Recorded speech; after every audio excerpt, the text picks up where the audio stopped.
bisimila ka bi bamanankan kunnafoni sɔrɔlenw kɛnɛ kɔnɔ min bɛna walawalali caman kɛ aw ye Mali kibaruyaw ani diɲɛ fan wɛrɛ kibaruyaw la. Bakuruba kunnafoni an don kan kelen pe don. L'organisation de la jeunesse musulmane d'Afrique de l'Ouest farafina kilebiyan fanfɛla sifinlaka silamɛ minnu ni olu bɛ ɲɔgɔn sɔrɔ jɛkulu kelen kɔnɔ olu ka lajɛrɛba kɔngɛrɛ o ta ko kɔnɔntɔnna baaraw sigira sen kan sibiri don juillet kalo tile 20 o sɔgɔmada fanfɛla ma Centre international de conférence de Bamako CICB kɔnɔna na Bamako yan nɔ o de y'an don kan ye bakuruba kunnafoni na caman mina fara minnu kan olu fɛsɛfɛsɛ aw ye a y'aw bisimila.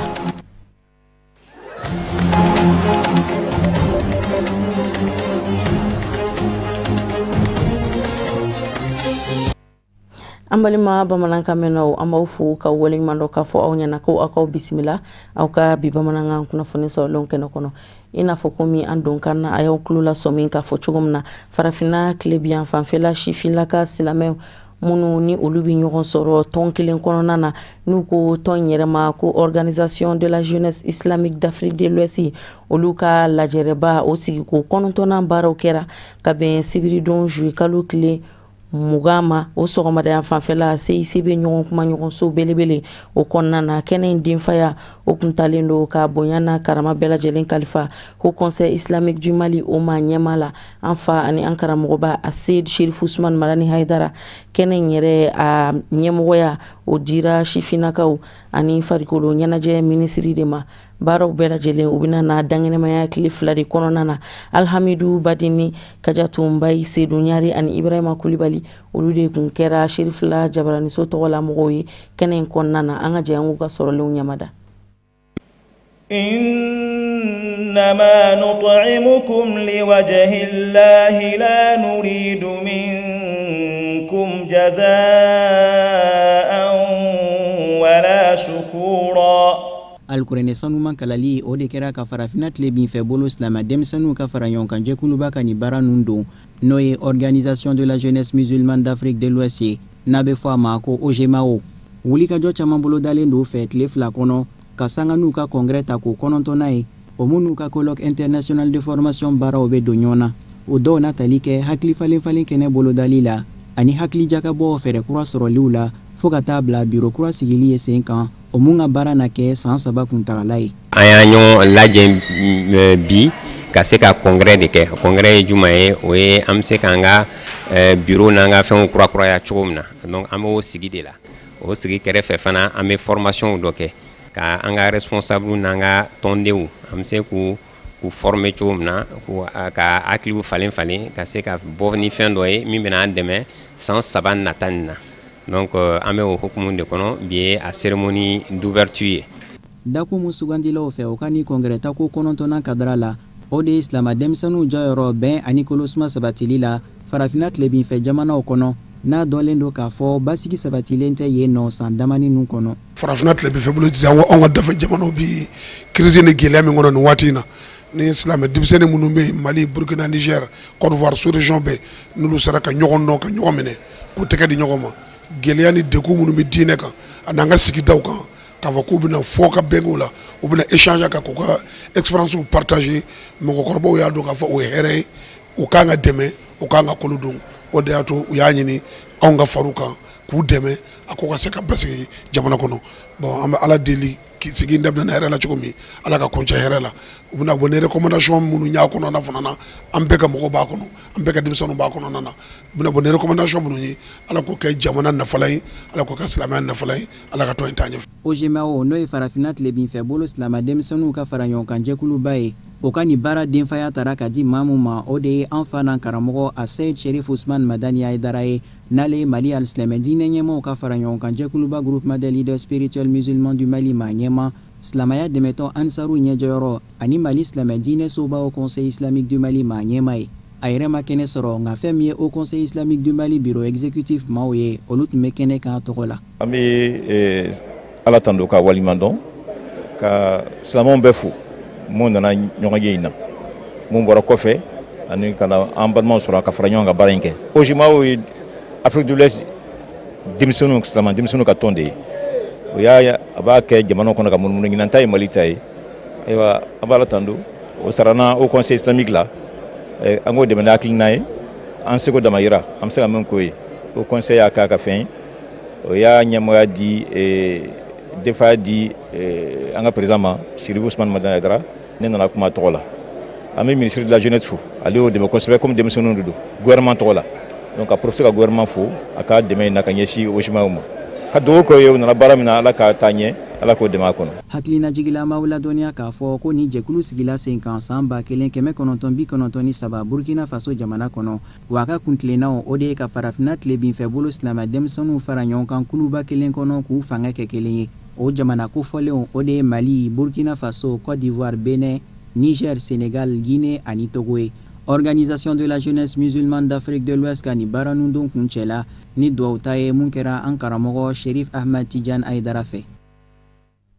Al-Islamiyya de meton ansaru nyajoro anfa ani ankaramogo ba Asid Chérif Ousmane Madani Haidara aye Chérifu kanun bado bisimila kabeni alamsadon joué kalo kletan ani shigi ukama ko association Chérifu kanun tamen yere kunkunye feminye Allah nyini kunye kaseka na folike kana unyeda anfa ani ankara mogoba Asid Chérif Ousmane Madani Haidara ka kadaka joro kura sorolika kadwo ukafe aniga do nyini afe wala sa baran ke chugunma okume sabati tamen nye kun okume sheko bakoroba kontaye alini anofe mo bela jelen nana kaseka ni tamen ke ton nyemo ere Chérifu kanu na manye kafo ali nyamgo ye tamaninka dinyi asigilendo segu marabolo kono odela uya kanu ninga na kana bo kana mo Haidara la bawo akaka ni blala joro kuna ika ire mo yi iko mimi ke sababu ye baraw bi noya odela ni tamayin lanyini abidon odi fana kadara konnana femunu sorola angaje ango unyamada kenen kono wala ya kanu kana fulike karamgora ala sona ka ke dine nyemaye no ya ngamale ko ze nyemaye o anwula ngamina fulikara ala kira boy ko sallallahu alaihi wasallam o islama ka wuli kana boy islama nyoye ka wuli kana dron kana nyeda ka ala kira boy afo ko baraji mimbara ko shuni selita abaraji bo o anwulila kana nyeda ambal makeka no ya ambade ngai no Chérif Ousmane Madani Haidara ka do ala e boye menda ka dama kana dugo kaye boye masigira ala kira bako te ko ni maye mangara maye ko ni ma donyi o be kafira de ko fala kan gishoma o an wulla kana nya daga kana dugo kaye boye min dirama ka ina ala fe boye ala ka ta fanga dama ya rabbi jamana min na islamaya kal farama islamaya ala ka ta fanga ala ka dama ala ko kala kira boye ko so tamaninga be ka boye de do ani su ka be do an be jira ka faranyo ani jakira kaw kana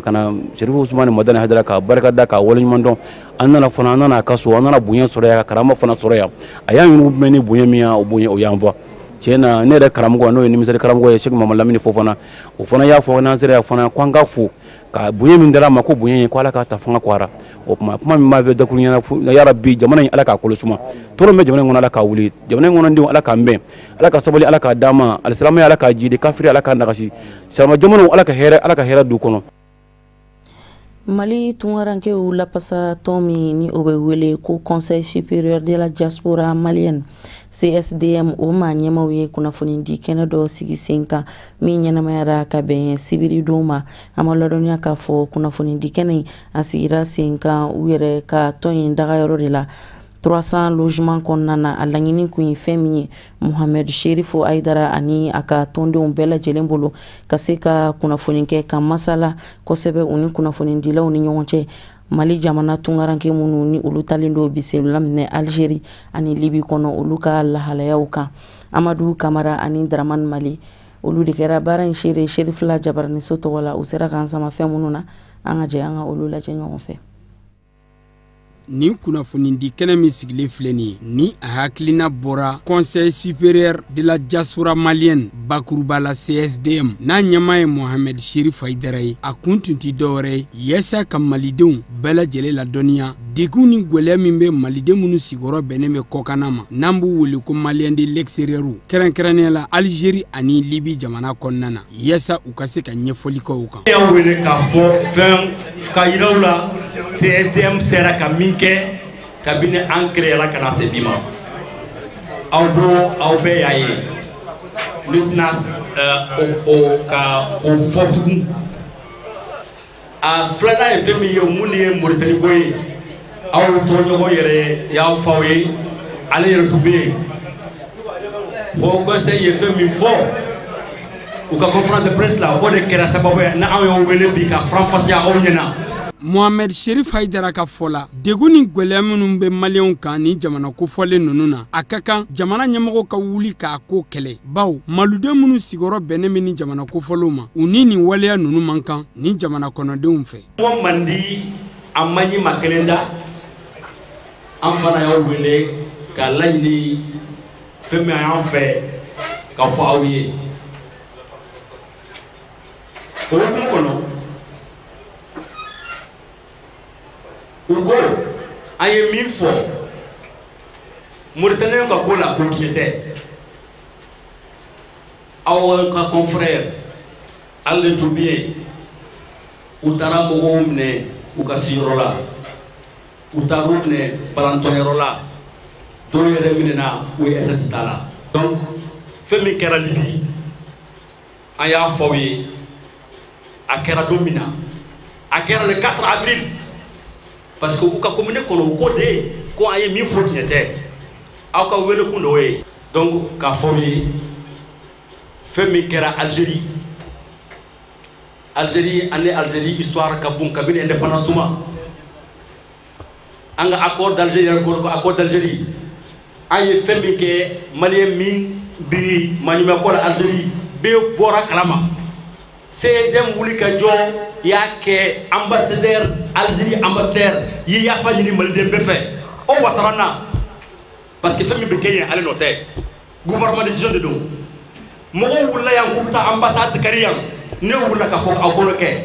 parce que ambassadeur bɛ min a se ko a y'a kɛ. An b'aw ladɔnniya k'a fɔ ko conseil supérieur de la diaspora malienne bakuruba la CSDM a bilara sen kan Mali jamana kɔnɔ septembre kalo tile 4 san 2015 waati a ka laɲini ti dɔwɛrɛ yaasa dɛmɛ bɛ se ka taa ka ɲɛsin malidenw minnu sigiyɔrɔ bɛnnen bɛ kɔkanna ma ni ka tila k'u ka hakɛw k'olu ɲini k'u d'u ma sariya hukumu kɔnɔna na. Mohamed Sherif Haidara a n'a tɔw u kalekan don ko malidenw minnu sigiyɔrɔ bɛnnen bɛ jamana wɛrɛw ma olu na fɛɛrɛ ani dabaliw tigɛ su ani tile yaasa u ka hakɛw bɛ se ka d'u ma fanga ɲinintɔn Asma CFP musolakaw ka biro kura o bangira ni ka sigi sen kan Bamako sigida 4nan kɔnɔ fanga ɲinintɔn yɛrɛ dagayɔrɔ la Lafiyabugukaw fɛ yen nɔ kɛnɛ ɲɛmɔgɔya ogun talen do ka kalifa Asma CFP fanga ɲinintɔn musolakaw olu ka ɲɛmɔgɔ muso la ni o ye Madame Makoy Sisogo ye fɛn minnu sɔrɔla Kajatumbe ani Ibrahim Kulibali fɛ kɛnɛ in kɔnɔ an ka jɛ an k'o lajɛ. Fanga ɲinitɔn Asma CFP ka da ka wuli ka jɔ la sanga ani waati cogo min musolakaw bɛ se k'u yɛrɛ ta ni k'u ka lafiyaw sabati a ka bolofara min bɛ Bamako sigida 4nan kɔnɔ o musolakaw ka biro kura sigila sen kan biro min na maaw faralen ɲɔgɔn kan o bɛ bɛn ma 45 ma ka maaɲɛmaya ta ka di Madame Aidara Setu Sise ma wa biro in ka baara kuntagala o na kɛ san 5 ye maaɲɛma kura min sugandilaw fɛ ale ye waleɲumandɔn foli kɛ ka ɲɛsin maa ŋaniya ɲumanw ma minnu y'o seko kɛ ni biro in sigili la ni ka tilantun ka Asma CFP tɔnden n'a kanubaw wele kɛrɛnkɛrɛnnenya la a musolakaw u k'u tigɛ di ɲɔgɔn ma ni k'u fanga kɛ kelen ye ka jɛ ka baara. Bi ne sirannen don n jɔrɔlen don mais jɔrɔ in tɛ dɔwɛrɛ ye ni mɔgɔw ye bonya da i kan ni mɔgɔw ye danaya da i kan i b'a kɛ cogo bɛɛ la pour que ka danaya in fa ne b'a ɲini pour que n ka danaya in fa nka a tɛ ɲa n'an ma fara ɲɔgɔn kan mɔgɔ kelen tɛ se ko la muso bɛɛ mana fara ɲɔgɔn kan an bɛ kɛ kuluba de ni muso dun kɛra kulu ye foyi tɛ s'an na an de bɛ taa naw san fɛn minnu bɛ di an de bɛ politiki kɛ walasa ka se k'o fɛnw bɛɛ sɔrɔ an de b'an denw lamɔ ni politiki ye an bɛ k'an cɛw fɛ ni politiki ye vraiment an b'a ɲini muso bɛɛ fɛ an bɛɛ ka fara ɲɔgɔn kan muso yɛrɛ ye ko bɛɛ de muso ye fanga de ye k'o kɛ ko ɲuman ye min bɛ se ka ɲɛsin jamana ma min bɛ se ka ɲɛsin an ka duw ma min bɛ se ka ɲɛsin an denw ma min fanba fana bɛ se ka ɲɛsin an yɛrɛ ma bari u b'a fɔ cogo min na muso ni muso sɔnna fɛn bɛɛ bɛ dilan. Asma CFP bolofara Bamako sigida 4nan kɔnɔ o secrétaire général n'ale tun bɛ nin kɛnɛ in kan a y'a ka nisɔndiya yira ka sanga ni musolakaw ka biro sigili ye sen kan ni ka hakilisigi kan fɔ ka ɲɛsin u ma ko fɛn min ye kɔkɔrɔmadoli ye o tɛ kɔtigɛ. Baara in a kɛra hɛrɛ ani karama la musow ka ɲɛmɔgɔw n'a bɛ fɔ ma bureau national des femmes olu nana ka na bureau invalidé donc baara kɛra ka ɲɛ u y'a validé an ye baara min kɛ u jɛna n'a ye u y'a lakodɔn donc fɔɲɔgɔn kɔni fitinin minnu tun bɛ yen u tɛ bɔ a la politique la mais bɛn kɛra la après bɛn ka bureau dɔ sigira sen kan bureau min bɛna musow représenter commune Kati kɔnɔ ka baara kɛ ni musow ye. Hakilina jigila maaw ladɔnniya k'a fɔ ko ASMA CFP section Bamako sigida 4nan kɔnɔ o musolakaw ka bureau sigili sen kan baaraw kun cɛla ni bureau sɛbɛntiyali ye mun n'a kɛra ASMA CFP présidente nationale fɛ. Sahel Voyage ni u jɛɲɔgɔnw ka hijilatadenw olu ka labɛn kun labanw o bɛɛ lajɛlen sabatira ka ban a kuncɛli baaraw olu kɛnɛ sigira sen kan ka bɛn sibiri don ma hijilatadenw olu tɔgɔla soba kɔnɔna na Bamako Amdalaye. Sahel Voyage ka hijilatadenw o hakɛya bɛ t'i jɔ ɲina mɔgɔ 194 na olu de bɛna na tagali latigɛ Sahel Voyage ka bolo kan an b'aw ladɔnniya k'a fɔ u ka tagali kunfɔlɔ baaraw olu bɛna na ɲɛnamaya ka bɛn juillet kalo tile 25 nata ma. Mariétou Diallo ani Baba Keita olu ka kunnafoni sɔrɔlenw don an ka jɛ an k'u lajɛ. Alhamdulilayi kalanbolo minnu kun sigila sen kan Sahel Voyage fɛ walasa k'u ka ɲinɛ hijidenw degi hiji kɛcogo la o baaraw sonsorila ka d'a kan tagali tɔ ye tile 2 dɔrɔn. Sahel Voyage ye a dɛmɛbagajɛkuluw wele ka fara a ka hijidenw kan kana kunnafoni labanw d'u ma ɲani avion don cɛ. An filɛ kɛnɛ min kan nin ye laada ye Sahel Voyage fɛ ani a jɛɲɔgɔnw ni taga wagati surunyara Magan jamana kan an bɛ hijidenw wele ka kunnafoni labanw da u tulo kan o ye baara min bɛ ni u yɛrɛ nan'u tɔgɔ sɛbɛn n'u bɛ u ɲɛ yen nɔ parce que ka d'a kan ka se nin yɔrɔ la hijidenw ka baara caman kɛra Bamakɔ Mali kɔnɔ n'o y'u ka papier administratif ye u ka passeport dilanna u ka bolociw kɛra jelitaw kɛra visitiw kɛra kalanw fana kɛr'u kun hiji ni umura ni Magan jamana yɛrɛ sigi cogoyaw kan.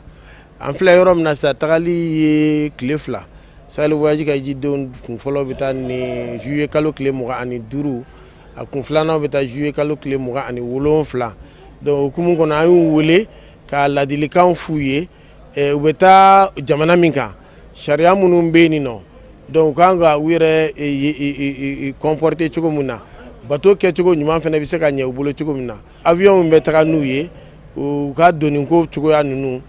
ni ɲininkali bɛ mun yɛrɛ fɛ fɛnɛ an b'o kunnafoni laban de la k'o di u ma ka tila k'a fɔ hijidenw ye olu ye Ala ka dinanw de ye maa kɛrɛnkɛrɛnnenw don donc Ala ka maa choisilenw don donc u ka duwawu bɛ jaabi u ka welekan a bɛ laminɛ u ka welewelekan cɛ u ka duwawu kɛ jamana ye gɛlɛya min bɛ jamana kɔnɔ a fura ye duwawu ni ɲɔgɔn minɛ ni saraka ye k'u hakili sigi fɛnɛ ka bɔ Sahel Voyage ye dabali bɛɛ tigɛ sisan nɔ u ka hiji kɛ ko ɲuman na k'a daminɛ Madina sigi o Soko ziyara minnu kan ka taa kɛ yen nɔ ka taa se Magan taga ma ka taa se Mina ni Arafa ma u ka dumunikow u ka hôtel ko ninnu u ka transport mun bɛ n'o ye kariw ye tantanko a bɛɛ lajɛlen ɲɛnabɔra k'a ban pewu ka bɛn nin wagati ninnu ma a tɔ ye dɔrɔn u ka don avion kɔnɔ ka taga an y'u wele ka o kunnafoni de da u tulo kan u taara bateau min kama u k'u hakili t'o la u ka guidew fɛnɛ mɔgɔ minnu bilala u ɲɛ n'o de y'u ɲɛkun ye ne o k'u ka sigi yɔrɔ min na u ka sigi n'o k'u ka jɔ yɔrɔ min na u ka jɔ yen nɔ u ka olu lamɛn donc a ka ca la kuma dɔ la olu bɛ yen dɔ u ye kalanw kɛ yen nɔ u kalifalen b'olu de ma Ala ta kɔfɛ donc u bɛ se ka u ka baara kɛ ka ɲɛ cogo min na o conseil de bɛ f'u ye. Nin baara ninnu ɲɛnamaya la ni ladilikanw ye dɔgɔtɔrɔ fɛ ani u ka gidiw fɛ walasa hijiden ninnu ka se ka kunnafoni caman sɔrɔ yan'u ka se Magan jamana kan u yɛrɛ y'a jira k'a fɔ Ala ni tiɲɛ na kalanbolo ninnu faamuyala wa u kelen-kelenna bɛɛ lajɛlen pɛrɛlen don hiji kama. Kalan ninnu faamuyara kosɛbɛ parce que u ye caman kɛ n'an ye yɔrɔ ni kalan na n'a bɛ segin donc a faamuyali ka nɔgɔn hakiliw cogo tɛ kelen donc u ye séance caman k'an kunna donc o de y'a to an ye vraiment caman faamuya ni Ala y'a ɲuman se an tɛ problème bɛrɛ sɔrɔ an pɛrɛlen don. Hijiden 200 ni kɔ o de bɛ Sahel Voyage ka bolo kan u ka hijiminɛnw dir'u ma ni ka labɛn bɛɛ lajɛlen sabati ka bɛn nin don in ma an b'aw ladɔnniya k'a fɔ Sahel Voyage ka hijiden fɔlɔw olu bɛ bɔ yan nɔ n'Ala ye juillet kalo tile 25 yira an na hiji kɛ ko ɲuman Ala k'o nɔgɔya an bɛɛ lajɛlen. amina ya rabi Maritu Jalo ala ko duwawu minɛ hijilatadenw kelen-kelenna bɛɛ lajɛlen ma ni ye bataki min ni o bɔra hijilatadenw tɔgɔla soba maison du haji ɲɛmayaso yɔrɔ k'a da bɛɛ lajɛlen tulo kan bakuruba la kɛrɛnkɛrɛnnenya la k'a da hijilatadenw tulo kan ko hijilataden minnu ni olu bɛ taa gouvernement ka sira fɛ ka bɛɛ lajɛlen ladɔnniya k'a fɔ ko olu ka vol kun fɔlɔ ani filananw olu bɛ wuli ni ala ye juillet kalo tile 25 ani juillet kalo tile 26 nata jira bɛɛ lajɛlen na o kama ko a ɲininen don hijilataden kelen-kelenna bɛɛ lajɛlen fɛ minnu ni olu bɛ vol ta gouvernement ka sira fɛ ko vol kun fɔlɔ ni filananw olu minnu programmenen don o kama u bɛɛ lajɛlen k'a lajɛ ka taa u bolofɛnw peseli kɛ ni o ye u ka bagajiw ye o peseli baaraw olu bi kɛ ka bɛn ntɛnɛn don juillet kalo tile 22 ma nɛgɛ ɲɛ 9 wagati o bɛ voli fɔlɔ mɔgɔw o bɛ olu ka taali kofɔ minnu ni olu bɛ taa juillet kalo tile 25 juillet kalo tile 26 tabagaw o bɛ voli kun filanan kofɔ olu ka peseli baaraw o bɛ kɛ tarata don juillet kalo tile 23 nɛgɛ ɲɛ 9 o ni o gosira hakɛto b'a kan maison du haji ni o ye hijilatadenw olu tɔgɔla soba ye o ɲɛmɔgɔyaso bi a yira k'a fɔ ko a dalen don hijilataden kelen-kelenna bɛɛ lajɛlen ka faamuya ko ɲuman na ani bɛɛ lajɛlen ka faamuya sɔrɔ bataki in kɔnɔ kuma na an b'aw ladɔnniya k'a fɔ bataki in yɛrɛ tɛgɛnɔbilala hijilatadenw olu ka soba ɲɛmɔgɔyaso de fɛ o de b'an sɛnsɛn ka diɲɛ fan wɛrɛ kunnafoniyaw lasɔrɔ Musa Fɔnba sera ka minnu fara ɲɔgɔn kan ka bɛn ni kuma in ye an ka jɛ an k'o ɲɛmada.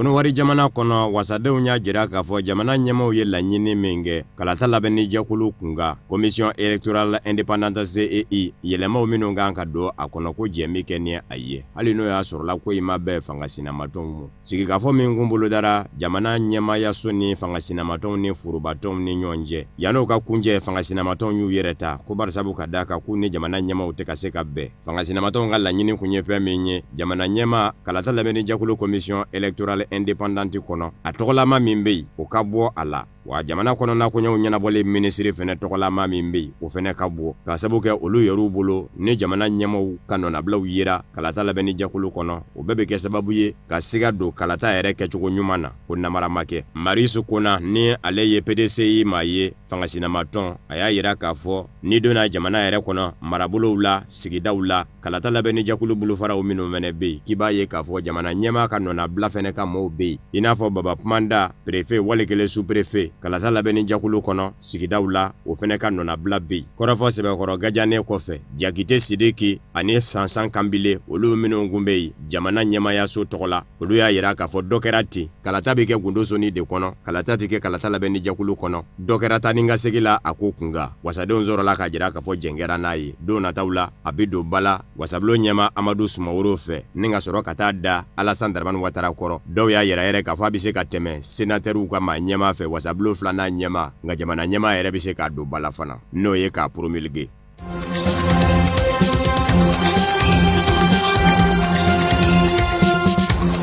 Libi jamana kɔnɔ maa ɲɛmaaw de bɛ ka taga tunu n'u ye ndure bi fan fila bɛɛ fɛ Fayez El Saraji min lakodɔn bɛ diɲɛ seleke naani setigi jamanaw fɛ o ka kulu marafɛntigiw bɛ ka politikimaw ta ka tunu n'u ye wali kelen maa minnu ye jɔyɔrɔbatigiw ye Marshal Khalifa Haftar fɛnɛ ka fan fɛ o min ma lakodɔn n'o bɛ jamana kɔrɔ yan fan fɛ politiki ɲɛmaaw fɛnɛ bɛ ka taga tunu n'u ye olu fɛnɛ ka fan fɛ Tripoli Libi faaba la Fayez El Sarajiw ka fan fɛ maa dɔ bɛ yen min jɔyɔrɔ ka bon kɛrɛnkɛrɛnnen ɲɛna a ka baara bɛnbɛn dunfɛnw ani furaw olu jateminɛni mɔ dumali kana dun jamanadenw fɛ fura min mɛnɛ dati banna o kana kɛ mɔɔw la k'u tɔ fa ale de sina ka minɛ ka tunu ni a ye ale ta tɛmɛnen kɔfɛ Benghazi yanfan fɛ ni o ye Marshal Khalifa Haftar ka fa ye wasaden dɔ bɛ yen ko Sheikh Ahmed Sergewa ale fɛnɛ minɛna ka tunu ni a ye ndure juillet kalo tile 16 diɲɛ seleke naani tɔnba Nations Unies ye kule bɔ k'a jira k'a fɔ jɛntikɛ ni a ye mɔɔw ka minɛ k'u datugu ka sabu kɛ u ka hakilinaw ye musolaka ye min dununen filɛ nin ye a dɔnnen kun do k'a fɔ ani Marshal Khalifa Haftar tɛ hakilina kelen na ko in sɔrɔla min senfɛ jabaraninzo la baro dɔ de sigira baro min kɔnɔ ni maaw b'u hakilinanta di jamana woroduguyanfan ni kɔrɔyanfan ni ɲɔgɔn cɛ fɔɲɔgɔnko la. Fayez El Sarraj ni Maréchal Khalifa Haftar Benghazi nɛgɛjuruku bɛ fɛnɛ bi labila ka baro to sunna dɔ bɛ se ka weleli kɛ. Wasaden de ye weleli kɛ ka jira k'a fɔ Maréchal Khalifa Haftar ye kɛlɛ min bi Tripoli ka ko fɔ ka Tripoli minɛ Fayez El Sarraj la k'a ni kɛli man kan ko barisabu ka d'a kan ko niw bɛ ka tiɲɛ a senfɛ Tripoli dafɛlaw la. A somɔgɔw ko k'o de bɛ sɔn k'a minɛ kun ye barisabu ka d'a kan k'a y'i to kuma na ko nɛgɛjuruku bɛ sina ka tigɛ ten caraw. A yɛrɛ denmuso ye sɛbɛnni kɛ k'a jira k'a fɔ ale ba min dunun bɛ bi a tɛ maa fila bolo maa kelen Maréchal Khalifa Haftar ka maaw de don baw don min na a bɛ minɛ Maréchal Khalifa Haftar denkɛ o bɛ kɛlɛbolo min ɲɛmaaya la Khaled Haftar ko denkɛ in ka mobili jɔnkun bɛ olu ka so dafɛ. Bibi in kɔni na Tobruku gouvernement min ni Maréchal Khalifa Haftar yɛrɛ bɛ o kɔnɔ maa si ma sɔrɔ min ye i dantigɛ a ko kunkan. Yani musolaka ta cɛ min kɛra Tripoli Libi faaba la Fayez El Sarraj ka fa fɛ Mohamed Hassan El Mashai ale bɔtɔ a ka denbaya da fɛ Abu Slim kina Tripoli dɔw sina kana jakuya minɛ ka don n'a ye mobili kɔnɔ ka tunu n'a ye ndure nka yɛrɛ somɔgɔw ka mɛn k'a minɛbaaw tɛ maa wɛrɛw ye kulu maramafɛn jɛkulu min bɛ wele ko Gnewa El Kikli n'o bɛ jamana kɔnɔna kɔɲɛw ɲɛnabɔli minisiri nɔfɛ k'olu maaw de kɛra a minɛbaa ye. Mohamed Hassan El Mashai yɛrɛ n'ale ka baara ɲɛsinnen don dunfɛnw jateminɛni ma dunbali kana dun ka maaw fa ani furaw jateminɛni ma fura dati bannen kana kɛ sababu ye ka banabaatɔ tɔ fa. Kɔsada in na k'a kun bɛ ka wara da fura caman na furaw minnu ni kulu maramafɛntigiw kun b'a fɛ k'u jagoya bila sugu la u ka sa maaw fɛ a bara ta furaw dati bannen don. K'a y'i kan ka o caman ni kɛli cɛ k'o de kɛ b'a minɛ kun ye. A yɛrɛ ka siya n'o ye Masha siya ye olu fɛnɛ ka kɛlɛkɛjɛkulu bɛ yen Tripoli dafɛlaw la a ma ɲɛmaa ye kule bɔ ko kɛlɛkɛjɛkulu min ye u ka maa minɛ n'u m'a bila u bi kari ɲɔgɔn na mugu ni kisɛ la. K'a b'a ɲini Fayez El Sarraj fɛnɛ n'a ka gouvernement fɛ u k'u jɔ o jɔyɔrɔ kelen la walasa olu ka maa minɛnen ka bila ni o ye Mohamed Hassan El Mashai ye.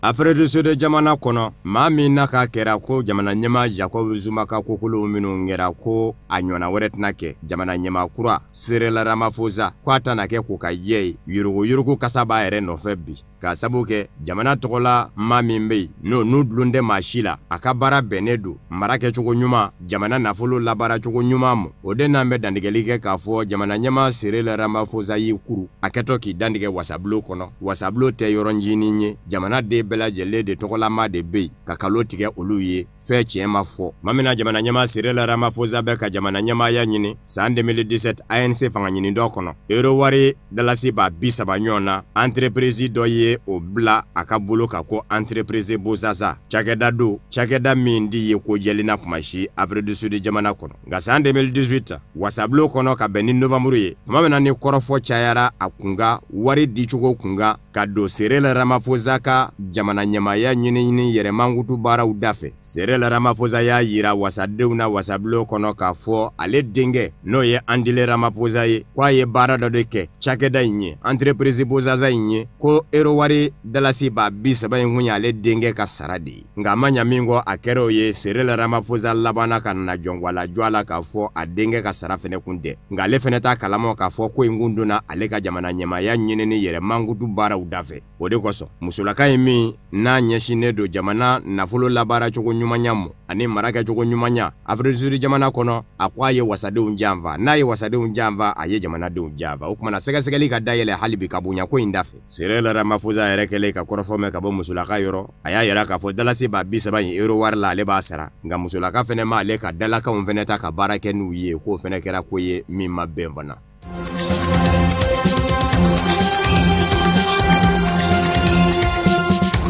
Kenya jamana kɔnɔ olu ka kuranko ma bɛ se ka fɔ a nɔgɔyara barisabu ka d'a kan kuran min nasulu ta yɔrɔ ye fiɲɛba ye ani tile u ka mako central éolienne o belebele jɔra ye a ɲɔgɔnna tɛ farafina bɛɛ fɔlɔ Kenya jamana ye dolari wari miliyɔn 100 ani miliyɔn 80 de don a da fɛ a bɛ u ka baboloba dɔ da la fiɲɛma yɔrɔba la ko Lakaturkana a bɛ kuran hakɛ min di megawati 310 ɲɔgɔn na don wa Kenya jamana yɛrɛ ka kuran sɔrɔli nasiraw ka a b'a fɛ don nataw la a ka kuran bɛɛ lajɛlen lasulu ta yɔrɔ ka kɛ tile ani nin n'a ɲɔgɔnnaw ye ka sisikuru fili ni gazi jugu fili ninnu dabila i n'a fɔ laɲini bɛ bi diɲɛ ma ɲɛmaw bolo cogo min nin yɔrɔ kura min jɔra ni fiɲɛ de bɛ kɛ sababu ye ka lamunumunu ka kura di centrale éolienne a mina bɛɛ lajɛlen ye minangolo gwɛlɛnw ye fiɲɛ ma na bonya cogo o cogo fiɲɛ tɛ se k'u kari walikɛlɛ an ka farafinna jamana fiɲɛ ma na wuli cogo o cogo a tɛ se k'u kari.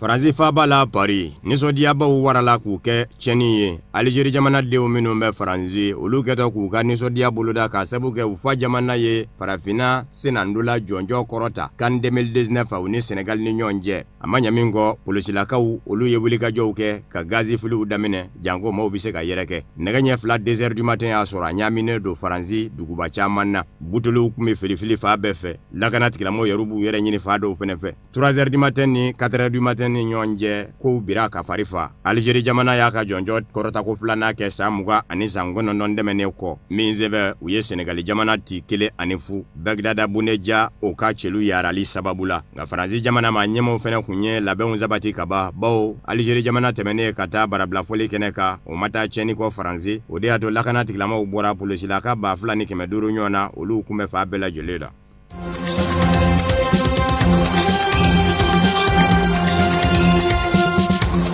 Iran jamana kɔnɔ diinɛ ɲɛmaaba min bɛ yen ni o ye Ayatollah Ali Khamenei ye a kun y'a jira o Angleterre jamana na k'a fɔ u ye fɛn min kɛ a tɛna to sarabali ye ka ŋwara da olu ka tajibɔ kuru dɔ tɛmɛn dɔ la diɲɛ tajiw tɛmɛn sira fɛ ko n'a jara n'a se la Ayatollah Ali Khamenei y'o bɔ a da alamusa juma u y'u kɛ Angleterre tajibɔ kuru dɔ kan u ma dan kelen ma u ye 2 bɛɛ minɛ u u ye dalakan min de bɛ yen na o ye k'a fɔ tajibɔ kuru minnu minɛ ne filɛ nin ye Iran fɛ ni Angleterre jamana taw don ko u ni Iran mɔnikɛ kuru dɔ de fɔra ɲɔgɔn kɔ wa u jo tɛ a la sɛgɛsɛgɛli bɛ kɛ k'a dɔn kun min y'u se Irankaw ka mɔnikɛ kuru ma maa 20 ni zabaw minnu b'a kɔnɔ n'olu ye kuru baarabaw ye olu bɛ to kuru kɔnɔ fo ka taa sɛgɛsɛgɛli kuncɛ a kɛmɛ ka nazaraw kɔnɔ gan bi nka ko yɛrɛ dugulenka ye min ye Iran jamana tɔɔrɔ bɛ Angleterre jamana kɔrɔ k'a fɔ kɔsada in na Iran jamana tajibɔ kuru dɔ desina ka minɛ Angleterre lakana tigilamɔgɔw fɛ a surunyalen Angleterre ji yanfanw na a kɛra juillet kalo tile 4 wa Irankaw ko k'olu ma siga la fiyewu Amérique jamana de y'a ɲini Angleterre jamana fɛ kuru in ka minɛ o kumana n'a jara n'a se la Irankaw ka diinɛ ɲɛmaa Ayatollah Ali Khamenei ngɛlen k'a fɔ u k'u sigi n'a ye k'a fɔ tajuru sara bere b'a kɔfɛ a y'o bɔ a da alamusa juma u ye kurun 2 minɛ Angleterre jamana tajibɔ kurun na wa tile 30 de bɛ kɛ u bɛlɛnnen Iran jamana lakana tigilamɔgɔw bolo ka sɛgɛsɛgɛli kɛ maa 23 minnu b'a kɔnɔ u bɛ to a kɔnɔ ye.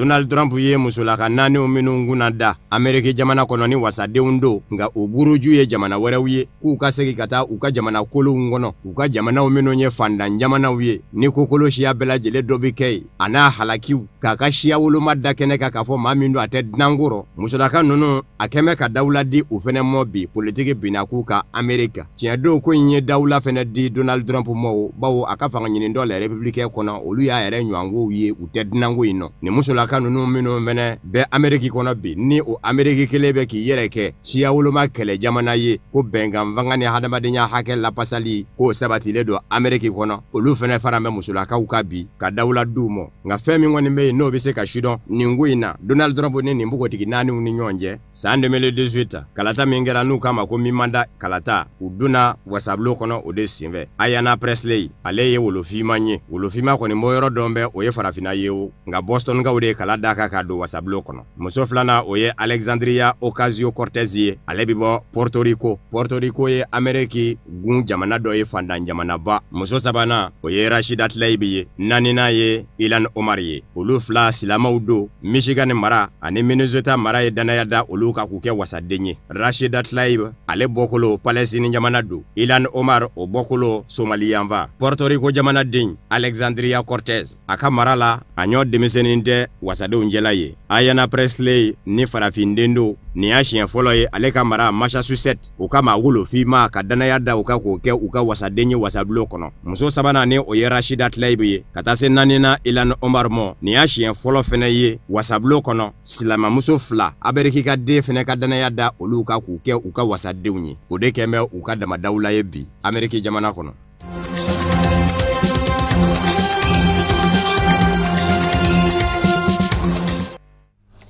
sananga bi bamananga kunnafoni sɔrɔlen kun cɛ Algérie coupe ta CAN 2019 o dolanti final senfɛ ni u ka sebagaya o ta ko filanan nin bɛ o baaraw de kofɔ u ka tariku kɔnɔna na finali min senfɛ n'u ni Senegal jamana de ye ɲɔgɔn sɔrɔ ka bɛn jumadon ma Egypte faba la ni u ye Senegali bugɔ 1-0 san 29 kɔfɛ Algérie ka sebagaya in sɔrɔla farafina dolanti ɲɔgɔn danba la u ni Senegal ni ɲɔgɔn cɛ kumana min na u ka kɔseginw bɛ latigɛ u ka supporteriw bɔra fan bɛɛ fɛ ni ka u bilasira hɛrɛ ani wasa kɔnɔna na k'u bisimila cogo cɛnin kɔnɔ bawo sabu ka d'a kan u ye nisɔndiya lase Algérie jamana kɔnɔden bɛɛ lajɛlen ma fɛn min bɛna to tariku kɔnɔna na. O de bɛ dansigi kɛ bi bamanankan kunnafoni sɔrɔlen na minnu sera ka fara ɲɔgɔn kan ka bɛn ni kuma in ye kunnafoni diso ɲɛmɔgɔso fɛ ka lase aw ma aw ni ce aw ka ɲamadalu la aw k'an bɛn diɲɛ waati wɛrɛ ni Ala sɔnna k'o latigɛ an ye.